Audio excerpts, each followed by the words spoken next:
here before you with another voice structure, that is interrogative voice structure. As we have seen assertive voice structure, imperative voice structure, now we have to go with the interrogative voice structure.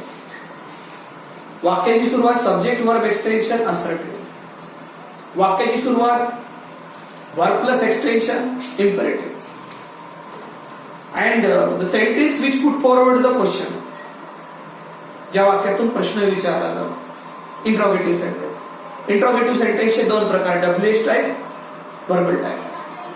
ज्या वाक्याची सुरुवात प्रश्नार्थ सर्वनाम, the sentence begin with interrogative pronoun and put forward question before you, that is WH type. The sentence begin with the helping verb and put forward question before you, that is verbal type. Even we have yes or no reference through the verbal type. म्हणजे verbal type मध्ये आपल्याला प्रश्नाचं जेव्हा एखादी प्रश्न टाकतो आपण, त्या प्रश्नाचं उत्तर आपल्याला yes किंवा no मध्ये मिळतं. Now the structure of the interrogative voice. So the very important fact about this fact, all the while there must have been sign of interrogation. When the formula set and as per the formula the vocabulary put forward with meaningful sentence. Here the WH type. What is the format of the WH type? Active voice formation. WH helping verb, subject, verb, object, extension. तुम्ही कुठलंही WH चं वाक्य घ्या ना. What do you want? Where do you live? Who are you? Why did you set that target before you? All this belong. Whose father is a doctor? Who want to be a futuristic singer? You put forward so many questions, but very rarely passive structure of WH types or interrogative sectors asked in the examination. But book नसो पण शिदोरी असो, we must know each factor. म्हणजे केव्हा कुठली गोष्ट आपल्याला काम करेल काय भरोसा नाही, म्हणून आपल्याला हे स्ट्रक्चर करणं अतिशय महत्त्वाचं आहे. हिअर मग त्याचाच पॅसिव्ह वॉइस स्ट्रक्चर काय होतो? WH helping verb, object, PP, extension, by subject. या फॉर्म्युल्यामध्ये क्लोजली बघा बरं तुम्ही. WH जैसे थे म्हणजे इंट्रोगेटिव्ह प्रोनाउन जैसे थे, हेल्पिंग वर्ब जैसे थे. सिंपल प्रेझेंट टेन्स मध्ये पॅसिव्ह वॉइस करताना आपण एम आर प्लस PP पाहिलं. सिंपल पास्ट टेन्स मध्ये वॉज वेअर प्लस PP पाहिलं. सिंपल फ्युचर मध्ये शॉल विल V1 ला shawl B will be PP केलेलं. प्रेझेंट कंटिन्युअस मध्ये एम आर बीइंग केलेलं पॅसिव्ह वॉइस करताना. पास्ट कंटिन्युअस मध्ये वॉज वेअर बीइंग केलं. परफेक्ट मध्ये तर आपण बीन वापरलं. हिअर WH हेल्पिंग वर्ब इकडे कॉमन, पण इकडे प्रेझेंट टेन्स मध्ये जर डूडज आला तर इकडे प्रेझेंट टेन्सच्या पॅसिव्ह वॉइस मध्ये आर नक्कीच आहे. आणि जिकडे सब्जेक्ट आहे तिकडे काही ऑब्जेक्ट आहे. आणि जो वर्ब आहे त्या वर्बचं तिसरं रूप. जर तुम्हाला असर्टिव्हचं पॅसिव्ह स्ट्रक्चर कळलं तर हे सहज कळून येईल तुम्हाला. आणि बाय प्लस सब्जेक्ट काही वेळेस इम्प्लाइड असतो, काही वेळेस असतो. आणि बरेच वेळेस या वाक्यामध्ये ऑब्जेक्ट पण नसतो. त्याला थोडीशी मदतीने आपण वाक्याला कॅरी ऑन करूया. जसं आता वाक्य आहे, how do you call birds. तू इकडे पक्ष्यांना कसा बोलवितो? कोणाला बोलवितो? बघा नेहमीप्रमाणे प्रश्न केला, कोणाला बोलवितो? तर तुमचं उत्तर काय मिळालं? Object. When you put forward the question to the verb, you have answer object. You have answer birds. आता birds हा सिंगुलर आहे की प्लुरल आहे? प्लुरल आहे. डू कोणत्या टेन्स मध्ये येतो? सिंपल प्रेझेंट टेन्स मध्ये येतो. सिंपल प्रेझेंट टेन्सच्या पॅसिव्ह वॉइस मध्ये काय वापरायला पाहिजे? या फॉर्मॅट मध्ये एम आर वापरायला पाहिजे. म्हणजे कसं लिहिले वाक्य? हाऊ तुम्ही जैसे थे या. तुमचा ऑब्जेक्ट काय आहे? बर्ड्स आहे. बर्ड्स सिंगुलर आहे की प्लुरल आहे? प्लुरल आहे. That's right. प्लुरल असल्यामुळे, अनेक वचनी असल्यामुळे मग सिंपल प्रेझेंट टेन्स मध्ये पॅसिव्ह वॉइस करताना तुम्ही कोणते हेल्पिंग वर्ब घेणार? एम, इज, आर घेणार. मग इथे तुम्ही काय वापरा? बर्ड्स ऑब्जेक्ट प्लुरल असल्यामुळे आर घेतला. पॅसिव्ह वॉइसचा ऑब्जेक्ट काय आहे? पॅसिव्ह वॉइस करताना ऑब्जेक्ट काय आहे? बर्ड्स आहे. How are birds. कॉलचं तिसरं रूप काय आहे? कॉल्ड. आणि बाय प्लस सब्जेक्ट काय यू आहे की नाही सोपी. अरे बापरे इंट्रोगेटिव्हचं voice structure will be too much tough. No, you are too easy to solve the sentence.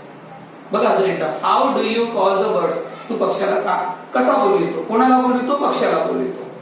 How जसे केस घेतला इंट्रोगेटिव्ह प्रोनाउन डू होतं, त्याच्या ठिकाणी आपण आर घेतला कारण की सिंपल प्रेझेंट टेन्सच्या पॅसिव्ह वॉइस मध्ये आम्ही जा ऑब्जेक्ट टू काय आर का घेतला, बर्ड्स होता म्हणून. सपोज फक्त एक बर्ड असतात तिथे तुम्ही इज घेतलेला असता. आणि कॉलचं तिसरं what did Ram generate before you. रामने तुझ्यासमोर काय जनरेट केला. What did Ram generate before you.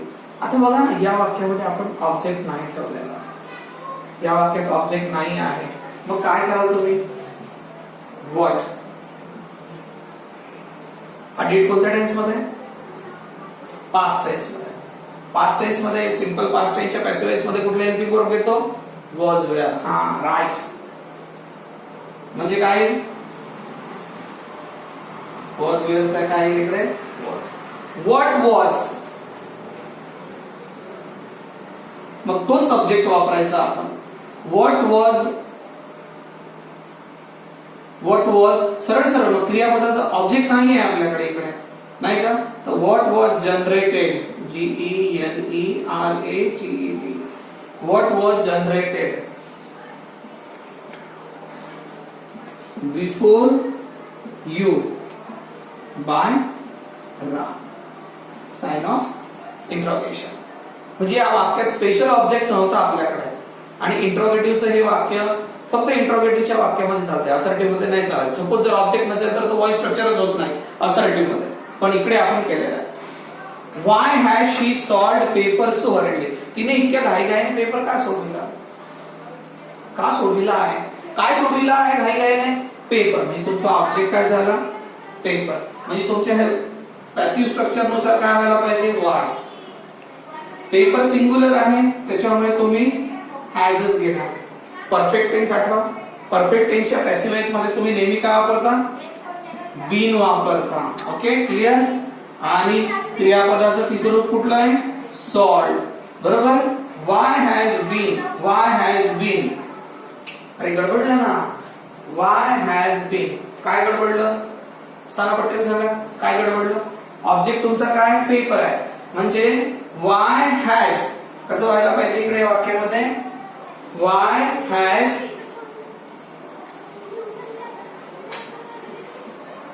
Paper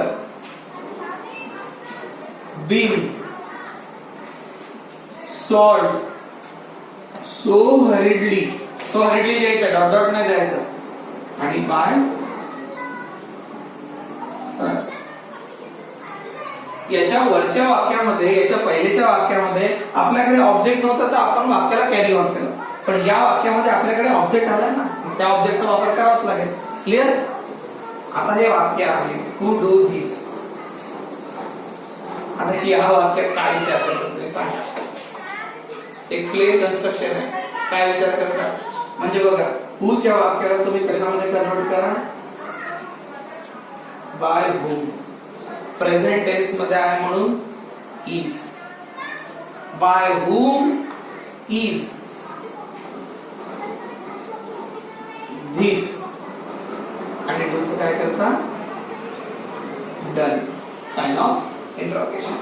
bye जेव्हा केव्हाही हुचं वाक्य येतं you have to go with the by whom. Clear. That is the interrogatives WH type structure. Now here we have the same another structure, that is the verbal type structure. आणि WH type आणि verbal type मधला फरक काय, जर वाक्यातला आपण interrogative pronoun काढला तर उरलेलं वाक्य काय बनते, verbal टाइप बनते. Here is verbal type sentence. Verb, helping verb, subject, verb, object, extension. आणि passive voice structure, helping verb, object, PP, extension, by plus subject. Okay. आता हे वाक्य आहे, डज ही से समथिंग. तो काही म्हणतो का. आता डज कोणत्या टेन्स मध्ये आहे, प्रेझेंट टेन्स मध्ये. तोच फॉर्मेट जो सिंपल प्रेझेंट टेन्स मध्ये वापरला, जो WH टाइपच्या सिंपल प्रेझेंट टेन्स मध्ये वापरला, तोच तुम्हाला वर्बल टाइपच्या सिंपल प्रेझेंट टेन्स मध्ये वापरायचा. म्हणजे तुमचं तुम्ही ठरवून टाका का बा या डजच्या ठिकाणी तुम्हाला हेल्पिंग वर्ब कोणतं घ्यायचं आहे. तर तुमचा ऑब्जेक्ट काय, डज ही से समथिंग, तो काही म्हणतो का? म्हणजे समथिंग हा ऑब्जेक्ट आहे, समथिंग हा ऑब्जेक्ट, तुम्ही सिंग्युलर फॉर्मॅट मध्ये त्याला क्लिअर करा. म्हणजे सिंपल प्रेझेंट टेन्स मध्ये काय आला पाहिजे मग, इज समथिंग. सेचं तिसरं रूप काय, सेड. आणि by him. Sign of interrogation. फार टफ नाही आहे ना, समजतंय ना तुम्हाला? बघा पुढलं वाक्य, शॉल आय हेल्प यू. आता हे वाक्य आपण अशा पद्धतीचं वाक्य तर केलेलं ना, आय शॉल हेल्प यू, मी तुला मदत करणार.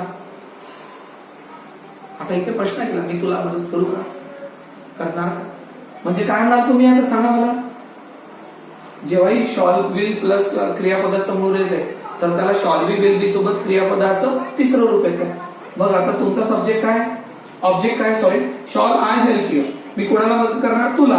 म्हणजे हा यू तुमचा ऑब्जेक्ट झाला आणि यू समोर काय विल येते. म्हणजे इथं म्हणून तुम्ही पॅसिव्ह वर्तणी काय वापराल, विल यू बी, हेल्पचं तिसरं रूप काय, हेल्प, आणि बाय आणि sign of interrogation. Clear? Shall I help you या वाक्याचं कन्वर्शन तुम्ही काय करताय, will you be help by me. Okay. आता is dadi blessing them today. बघा प्रेझेंट कंटिन्युअसचं वाक्य आलं आणि जेव्हा केव्हाही आपण प्रेझेंट कंटिन्युअसचा व्हॉइस स्ट्रक्चर बघितला तेव्हा काय बघितलं, बीइंग बघितलं. जेव्हा केव्हाही परफेक्ट टेन्सचा व्हॉइस स्ट्रक्चर आला तेव्हा आपण काय बघितलं, बीइंग बघितलं. मग आता या वाक्यामध्ये is dadi blessing them today, दादी कोणाला आशीर्वाद देत आहे, त्यांना देत आहे. म्हणजे तुमचा ऑब्जेक्ट काय झाला, दे. देमचं काय विल, दे. आता दे, देमचा दे विल, तर दे सिंग्युलर आहे का प्लुरल आहे?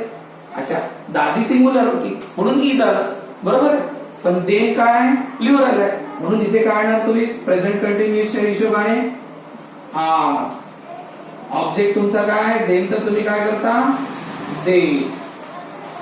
कंटिन्युअस टेन्सचा पॅसिव्ह वॉइस आहे म्हणून तुम्ही काय घेणार, बीइंग, ते कंपल्सरी आहे.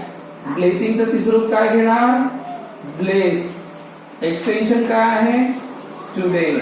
आणि बाय कोण होईल, बाय, बोला बोला, बाय दादी. थोडस ओके, जागेचा आपण थोडस मॅनेज करा, थोडस केअरफुली बघा. वाक्य काय होतं, is dadi blessing them today. Answer मध्ये कन्वर्ट काय झालं, are they being blessed today by dadi. Clear? आणि have you seen this movie, perfect tense मध्ये तुम्ही बघितलेलं ना.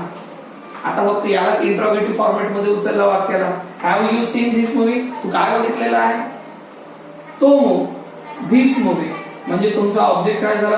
आता हा यू, हॅवच्या समोर यू आलेला, यूच्या समोर हॅव येतो. ओके.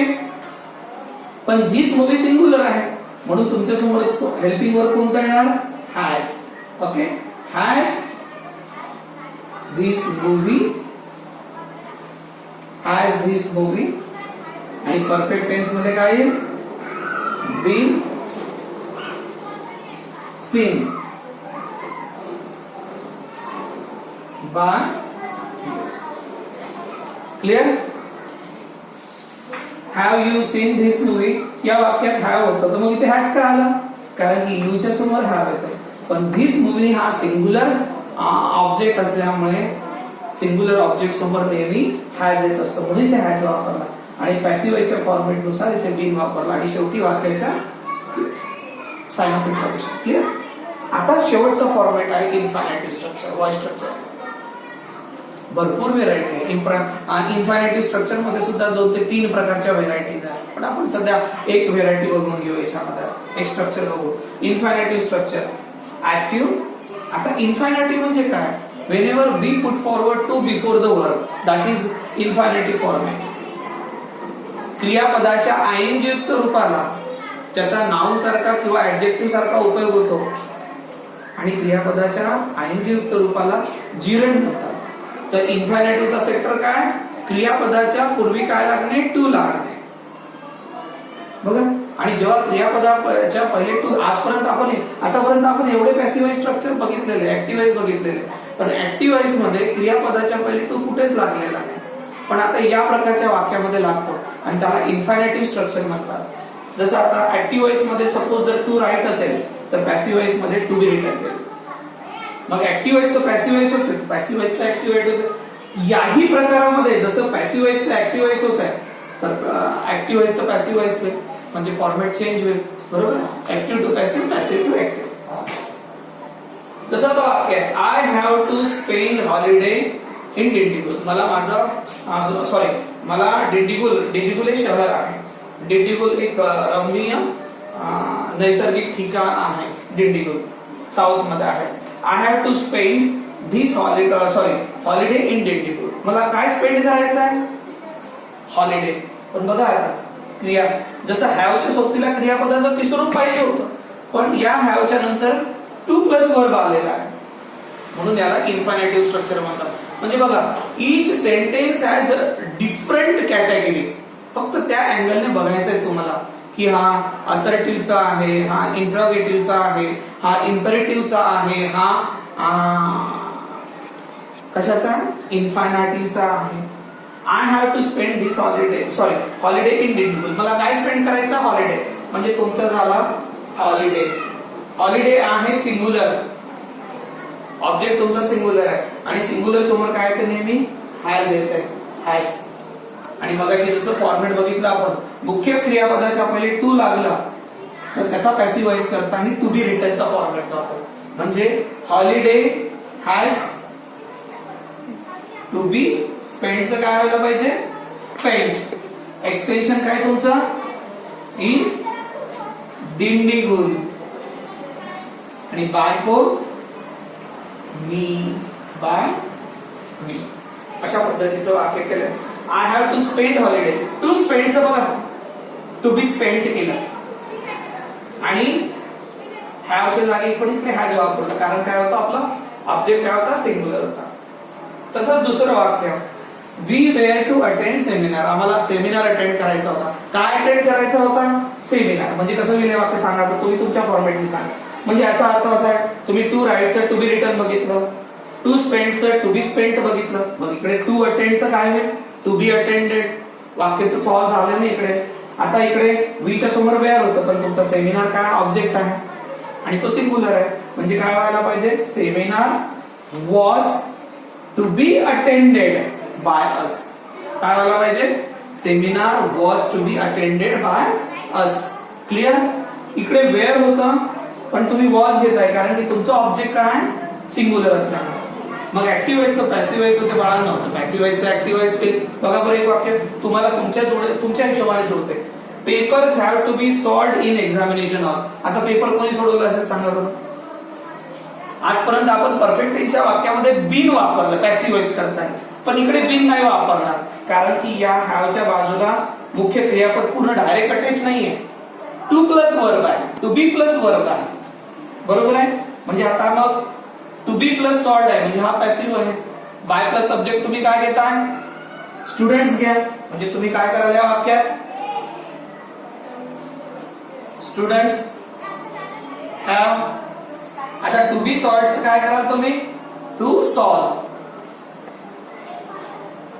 आणि काय? ऑब्जेक्टला इकडे घ्या, paper in examination hall. In examination hall. Okay, अशा पद्धतीने हे वाक्यांचे फॉर्मॅट आहे. आपण पॅसिव्ह वॉइस स्ट्रक्चरच्या वेगवेगळ्या व्हेरायटीज बघितलेल्या आपण, आणि नोट्स आहे, रायटिंग सेन्स आहे तुमच्याकडे, आणि तुमची प्रॉपर अंडरस्टँडिंग छान आहे. तुम्हाला समजायला सोयीस्कर जाते आहेत त्या गोष्टी, आणि पूर्ण आपण बेसिकली पूर्णच्या पूर्ण क्लिअर केलेलं आहे. किंवा असं आपण म्हणजे अभ्यास आपला काही लॉकडाऊन नाही झालेला आहे. आपला अभ्यास पूर्ण क्लीन आणि क्लिअर आहे. आणि तुम्हाला जर काही डाऊट असले तर काही वादच नाही तो तर, आणि जोपर्यंत तुम्ही जेव्हा माझ्या समोर असाल तर मी काही तुम्हाला समजत पर्यंत पिच्छा तुमचा सोडणार नाही, जसं आता पण नाही सोडत आहे. आपण सुरुवातीपासून व्हिडिओ सुरुवातीपासून रेकॉर्डिंग नोट्स आपण या परिस्थितीला हेरलेलं होतं, आणि त्याच्या हिशोबाने I have send you various notes recordings regarding the fact, आणि म्हणूनच आपण पॅसिव्ह वॉइसच्या वेगवेगळ्या स्ट्रक्चर्स क्लिअर केलेल्या इकडे. आता उद्या आपण एका नवीन स्ट्रक्चर सोबत येऊ. उद्याचा आपण स्ट्रक्चरला जाऊया, क्लॉथचं स्ट्रक्चर बघूया. अतिशय महत्वाचा एक पोर्शन आहे ग्रॅमॅटिकल बेस मध्ये, तो क्लॉज उद्याला बघूया. आणि hope so these three videos of passive structure will help you to support, to clear your doubt. If you find any doubt, you are always be free to call me. Okay? Om Shanti.